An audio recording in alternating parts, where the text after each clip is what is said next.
Welcome everyone. Welcome everyone. Welcome everyone to another Ref Brandon and the Todd Family YouTube video.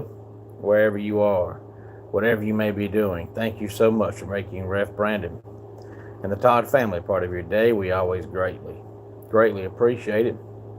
If you jump on here live here on this Friday evening, feel free to leave a comment below. Make sure you give the video a like, a thumbs. If you have not yet subscribed, please do so and share the video on all social media platforms. Hopefully everybody's ready for a good, if not great, weekend. Good evening, Keveron. Glad to have you here. As always, I know I have another busy weekend in store. I talked about it earlier in the week, but just to make sure I bring it up again, tomorrow I'll be at the Royston Dome at 305 Cherry Street in Royston, Georgia at high noon, because that is our bail time. 10 a.m. an auction starts, but noon time is bail time, and we're going to have wrestlers from GCW, SCA, SWA, Nerd U Championship Wrestling, Southern Fried Championship Wrestling, One Fall Wrestling, Scrappy Championship Wrestling, all coming together to do a wrestling show where all the money goes to the Children's Hospital of Atlanta for all the work they do for all the kids.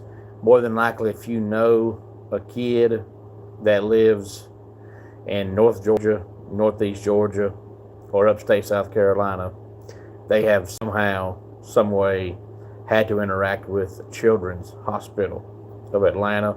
Might be the most known children's hospital in the U.S., along with the one, of course, in Cedar Rapids, Iowa.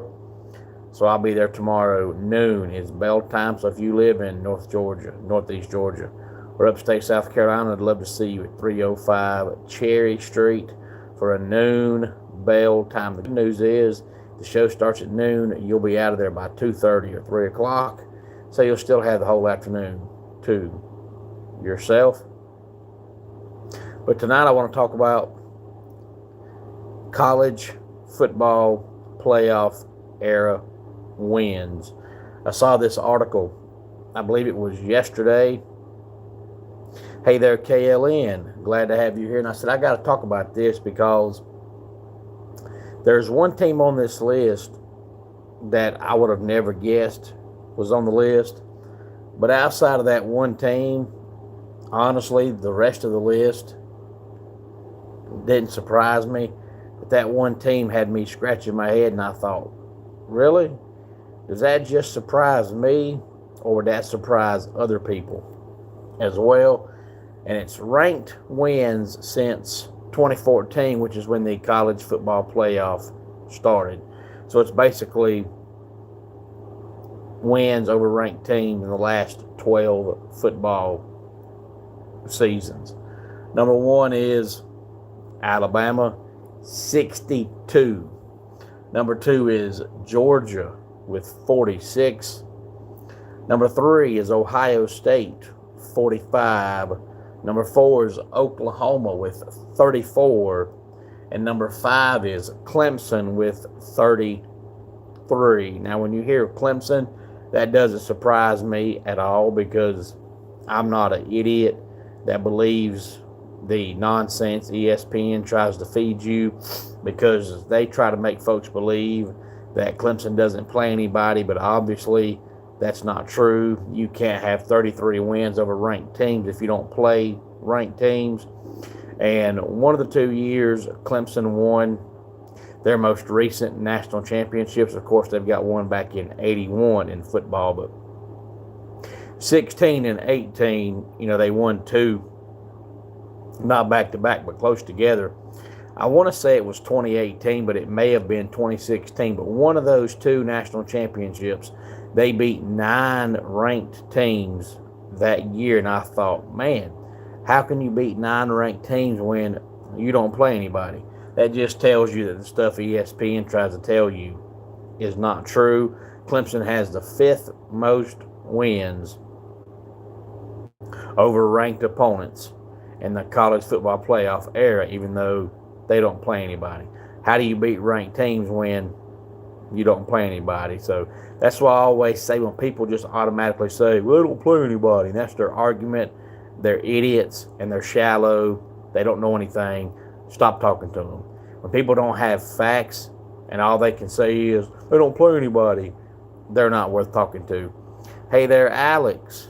Glad to have you here on this Friday evening. Number 6 is Notre Dame with 32. Oregon, 30. Texas also has 30. LSU, 28. And then number 10 is the one that surprised me. They've got 25 wins over ranked teams since 2014. And that's Oklahoma State. Now, 12 years and 25 wins over ranked teams. That's right at 2 a year. Now, beating 2 ranked teams a year is, not a bad feat. But you think about Oklahoma State, they're not a blue blood. Most years, they're not even ranked. So outside of, them beating Oklahoma on occasion, and Oklahoma's almost always ranked, I would have never guessed they had that many other wins over ranked teams outside of Oklahoma, because most years, when they had the Bedlam Brawl, as they call it, Oklahoma won most years. But even if Oklahoma State wins, that's only 1 win over a ranked team. So when I saw Oklahoma State had 25 wins over ranked teams, I thought, that's odd. The only ranked team they play most years is Oklahoma, and they always lose that one. Number 11, Washington, 24. And then we have TCU, Michigan, and Ole Miss all tied at number 12 with 23 wins over ranked teams. Texas A&M has 22. Arizona State has 20. USC, 19.